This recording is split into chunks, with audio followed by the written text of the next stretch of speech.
7 தமிழ் பொறுப்பும் பொது நலமும்.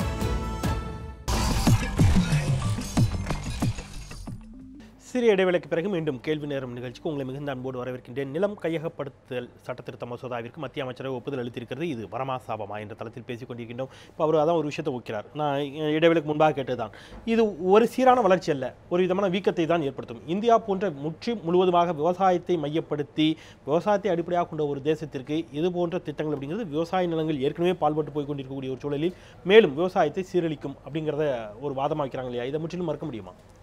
இல்லை, ஒரு விஷயத்தை பார்த்தீங்கன்னா முதல்ல அவங்க கேட்டது என்னன்னு கேட்டிங்கன்னா, எதற்காக இப்படி ஒரு அவசர சட்டம் தேவை என்ற ஒரு கேள்வியை எல்லாருமே ரெண்டு பேரும் வச்சாங்க, அவரும் வச்சார். $300 பில்லியன் அளவுக்கு திட்டங்கள் இப்போது தேங்கி கிடக்கின்றது. கடந்த ஆட்சி காலத்திலிருந்து அந்த அமெண்ட்மெண்ட் இப்போ கொண்டு வந்த பில் பாஸ் பண்ணது இன்னை வரைக்கும் அந்த $300 பில்லியன் அளவுக்கு திட்டங்கள் தேங்கி கிடக்கிறது. திட்டங்கள் தேங்குவதால் நாட்டுக்கு என்ன பலன்? இந்த போன்ற திட்டங்கள் அத்தியாவசிய திட்டங்கள், அதாவது 5 செக்டர், அதாவது இது வந்து ஏதோ நாங்கள் வர தனியார் நிறுவனங்களுக்கு எல்லாருக்கும் இந்த வாரி கொடுத்த நிலத்தெல்லாம் எடுத்து கொடுத்துறோம், அப்படி இல்லை. அது 5 மிக முக்கியமான திட்டங்கள். பாதுகாப்புத்துறை ஒன்று, இன்னொன்று இன்ஃப்ராஸ்ட்ரக்சர் டெவலப்மெண்ட் சொல்லக்கூடிய அடிப்படை கட்டுமான திட்டங்கள், இன்னொன்று ஏழைகளுக்கான வீட்டு வசதி திட்டங்கள், இன்னொன்று மின்சாரம் போன்ற அத்தியாவசிய இன்ஃப்ராஸ்ட்ரக்சர் டெவலப்மெண்ட்ஸ் திட்டங்கள், இது போன்ற இன்னொன்று சோஷியல் இன்ஃப்ராஸ்ட்ரக்சர் ப்ராஜெக்ட். இந்த மாதிரி மிக முக்கியமான திட்டங்களுக்காக, பாதுகாப்புத்துறை போன்ற முக்கிய திட்டங்களுக்காகத்தான் இந்த சட்டம் கொண்டு வரப்படுகிறது. தவிர காங்கிரஸ் தான் எந்த சட்டம் கொண்டு வந்தாங்களோ அதிலே சில அமெண்ட்மெண்ட், 2 விஷயம் தான். நாங்கள் ஒன்றும் ஏதோ புதுசாக வந்து அப்படி நினைத்தெல்லாம் வாரி, அவங்க என்ன சட்டம் கொண்டு வந்தாலும் அது 2 அமெண்ட்மெண்ட். இதில் நாங்கள் எங்கே வாரி கொடுத்ததுன்னு தெரியல எனக்கு. அதாவது mandatory consent clause and social impact assessment, இந்த 2 கிளாஸ் தான் எடுத்துருக்கோம். அதாவது இந்த 5 திட்டங்களுக்கு அத்தியாவசிய திட்டங்கள் மட்டும் தான். மேண்டேட்டரி கன்சென்ட் கிளாஸ்னால் அதாவது 70% மக்கள் முன்னாடி வந்து மாற்ற நிலத்தை எடுக்க முடியும் நிலைமை வந்து இந்த திட்டங்கள், அதாவது அத்தியாவசிய திட்டங்கள் பொருந்தாது என்று நாங்கள் இந்த அமெண்ட்மெண்ட் செஞ்சிருக்கோம். அதே மாதிரி எஸ்ஏ என்று சொல்லப்பட சோஷியல் இம்பாக்ட் அசஸ்மெண்ட், இது வந்து இல்ல பிபிபின்னா அதுக்கும் எல்லாத்துக்கும் கிடையாது. எல்லாத்துக்கும் பப்ளிக் பிரைவேட் பார்ட்னர்ஷிப் எல்லா திட்டங்களும் வருது, அதுக்கு எல்லாத்துக்கும் கிடையாது. எல்லாத்துக்கும் கிடையாது. சோஷியல் இன்ஃப்ராஸ்ட்ரக்சர் ப்ராஜெக்ட்ஸ் மட்டும்தான் PPP projects. Social infrastructure project, அதுவும் நிலம் வந்து அரசாங்க கையில் இருக்கின்ற திட்டங்கள் தான். நிலம் வந்து தனியாட்ட கொடுத்த திட்டங்கள் கிடையாது. அந்த பிபிபியில் கூட பாத்தீங்கன்னா நிலம் வந்து அரசாங்கத்திட்ட இருக்கும், அது கூட பிரைவேட் பார்ட்னர்ஷிப் வரும். அந்த திட்டங்கள் இதுல வந்து இந்த 2 அமெண்ட்மெண்ட்ல எங்க நாங்க பெருசா வித்தியாசம் ஏற்படுத்தி தெரியல எனக்கு. அதாவது எளிமைப்படுத்தி பாதுகாப்பு, மின்சாரம் போன்ற அடிப்படை கட்டமைப்பு வசதிகளை பெருக்குவதற்கான ஏற்கனவே போடப்பட்ட பல கோடி ரூபாய் மதிப்பிலான திட்டங்கள் முடங்கி கிடக்கின்றன. நிலம் கையகப்படுத்துவதில் இருக்கக்கூடிய சிக்கல் தொடர்பாக அதைத்தான் நாங்கள் சீர் செய்திருக்கிறோம். இதை ஏன் இவ்வளவு விமர்சனம் அப்படிங்கிறார்ல? இல்லை, அதாவது அவர் சொல்லுகிற முதல் விஷயம் என்னன்னு சொன்னால், ஏதோ இந்தியாவில் அந்த நிலத்தை கையகப்படுத்துறதுனால பெரிய அளவுக்கு வேலை வாய்ப்பை பெருக்க போகிறோம் அப்படின்னு சொல்லுவது முதல்ல தவறு. இந்தியாவில் இதுவரைக்கும் நீங்கள் அவர் வெங்கட்ராமன் சார் சொன்ன மாதிரி ஒரு ஜாப்லெஸ் க்ரோத் தான் நடந்துக்கிட்டே இருக்கிறது. ஆகவே நீங்கள் வேலை வாய்ப்பு என்பது கிடைக்கவில்லை. ஏற்கனவே இருக்கிற செல்ஃப் எம்ப்ளாய்மெண்ட் என்பது குறைஞ்சி இன்னும் கூட கூலி தொழிலாக மாறி இருக்கிறது என்பது யதார்த்தம். அடுத்து என்ன சொல்கிறாருன்னா, அவர் சொல்லும்போது சொன்னார், ஃபேக்ட்ரிஸை நம்ம கண்ணுக்கு எதிராக இந்த மோடி ஆட்சிக்கு வந்த பிற்பாடு இன்றைக்கு நூற்றுக்கணக்கான தொழிற்சாலையில் மூடி இருக்கிறார்கள். அதற்கு சிறந்த உதாரணம் அருகிலே ஸ்ரீபெரும்புத்தூரில் இருக்கக்கூடிய ஃபாக்ஸ்கான் தொழிற்சாலை. கம்யூனிஸ்டுகள் நோக்கியா, அதுக்கு முன்னாடி ஃபாக்ஸ்கான், இந்த மாதிரி கம்யூனிஸ்டுகளே தொழிற்சங்கமே இல்லாத நூற்றுக்கணக்கான தொழிற்சாலையில் மூடப்பட்டிருக்கிறது. ஆகவே இப்பொழுது கூட ஃபாக்ஸானே அவர் சொன்னார், மூடுவதில்லை, நாங்கள் திறக்கிறோம், எங்களிடம் கொடுத்து விடுங்கள் அப்படிதான். கேள்வி கொடுக்க தயாராக இல்லை. நிர்மலா சீதாராமன் அவர்கள் இதையெல்லாம் எதையுமே கவனிக்க முடியாத நிலைமை தான் இன்றைக்கு இருக்கிறார். ஆகவே தொழிலை பெருக்குவது, வேலைவாய்ப்பை பெருக்குவதற்கு என்ற அந்த கேள்விக்கு இடமே இல்லை. இது அப்பட்டமாக என்னன்னு சொன்னால், நீங்கள் நிலத்தை கையகப்படுத்துகிற பொழுது ஏற்கனவே இருந்த சட்டங்கள் எல்லாம் ஏதாவது ஒரு தொகையை கொடுத்து விட்டு எடுப்பார்கள். இப்பொழுது தெளிவாக வரையறுக்கப்பட்டிருக்கிறது 70%. ஏன்னா நீங்க வாழ்விடம், அது நம்மளுடைய வரலாறு என்ன சொல்கிறது?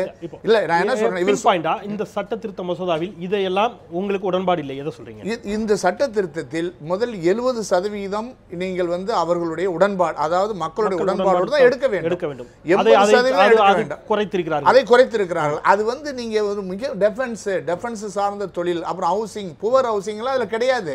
இதெல்லாம் இந்த 5 பாயிண்ட்ஸ் இருக்கு. 5 பாயிண்ட்ஸ் இதெல்லாம் யதார்த்தம் என்னன்னு சொன்னா, ஏற்கனவே எடுத்துக்கூடிய நிலங்கள் எல்லாம் நீங்கள் 40% ஆதிவாசிகள் இந்த 40-50 ஆண்டுகளில் டிஸ்பிளேஸ்மெண்ட் ஆகியிருக்கிறார்கள்.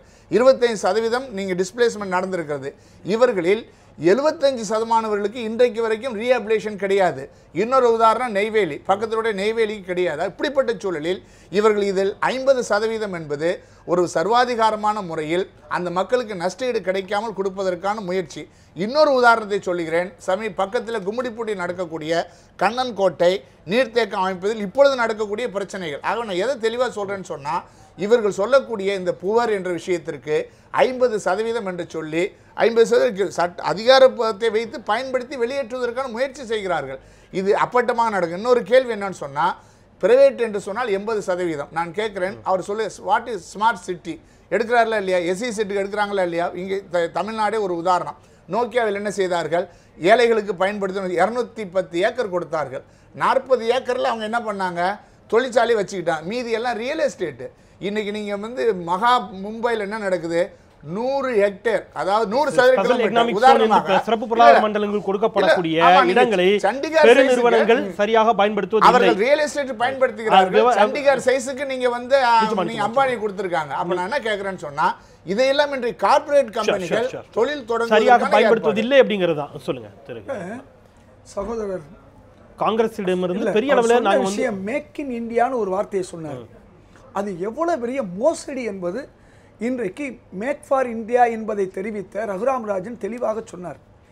மக்களை ஏதோ நல்லது செய்கிற மாதிரி ஏமாற்றுவது, வார்த்தை ஜாலங்களால் ஏமாற்றுவது என்பது ஒவ்வொரு திட்டங்களையும் புரிந்து கொண்டிருக்கிறது. இப்போ இந்த மேக் இன் இந்தியா என்பது சகோதரர் பாக்கியம் சொன்ன மாதிரி சில நாடுகளிலே சுற்றுச்சூழலுக்கு எதிராக இருக்கக்கூடிய சில தொழிலகங்களை இங்கே கொண்டு வருவதற்கான ஒரு முயற்சி. இது இந்திய மக்களுக்கு எதிரானது. ரெண்டாவது, இந்த நேரத்தில் சைனா போன்ற நாடுகள் இந்த ஏற்றுமதியில் முன்னணியில் இருக்கும்போது மேக் இன் இந்தியா போன்ற திட்டங்கள் இன்னைக்கு ஏற்றுமதி செய்தால் அது நிச்சயமாக இந்த நாட்டில் மிகப்பெரிய நஷ்டத்தை ஏற்படுத்தும். எப்படி ஃபாக்ஸ் கம்பெனியோ அல்லது நோக்கியா கம்பெனி ஓடுற மாதிரி ஓடும். அவர் சொன்ன மாதிரி இன்னைக்கு நோக்கியா உதாரணமாக காங்கிரஸ் ஆட்சியில் என்ன இந்த திட்டத்தை கொண்டு வரும்போது விவசாயிகளுக்கு 100%லிருந்து 400% விலை கிடைக்கிற மாதிரியும் நகர் பகுதியில் 2 மடங்கு கிடைக்க சொன்னாங்க. ஏன்னா இப்போ நோக்கியா இந்த நிலத்தை வாங்கும் பொழுது உதாரணமாக ஒரு ஏக்கர் 1 லட்சத்துக்கு வாங்கி இன்றைக்கு 10 லட்சத்துக்கு விற்க போகிறாங்க. இந்த 1 லட்சம் வாங்கும் போதே அந்த விவசாயிகளுக்கு குறைஞ்சபட்சம் அந்த 4 லட்சமாக போய் கிடைச்சிட்டா கூட அப்பவும் 6 லட்சம் ரூபாய் லாபம் யாருக்கு வரும், நோக்கியாவுக்கு. ஒரு சின்ன உதாரணம்.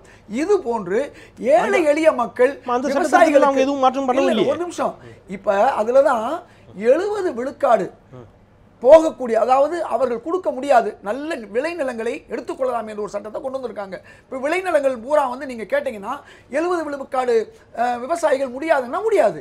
ஆனால் இன்னைக்கு அதையும் அவர்கள் என்ன செய்யிருக்காங்க, டிஸ்மேண்டில் பண்ணியிருக்காங்க, எடுத்திருக்காங்க.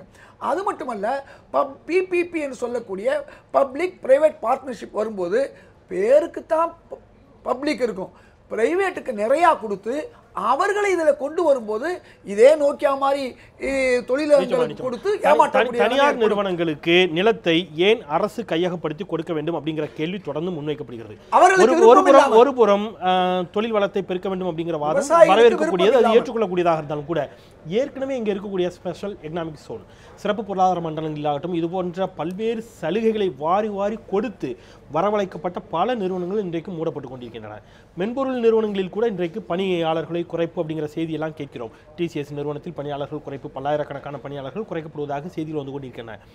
இவற்றை சரி செய்வதற்கான ஒரு முன்முயற்சியை எடுப்பதை இன்னும் கூட வேகம் காட்டாமல், தீவிரம் காட்டாமல் விட்டுவிட்டு புதிய நிறுவனங்களை இதுபோல் கொண்டு வருவது அப்படிங்கிறது, சில காலங்கள் அவர்கள் இங்கே தொழிலை நடத்துவார்கள், அதன் பிறகு அதை மூடிவிட்டு அந்த நிலங்களை பல லட்சம் ரூபாய்க்கு அதிகமாக, பல கோடி ரூபாய் அதிகமாக அவர்கள் விட்டு செல்லக்கூடிய ரியல் எஸ்டேட் தொழிலுக்கு தான் இது வழிவகை செய்யும் அப்படிங்கிற ஒரு வாதத்தை வைத்திருக்கிறார்கள்.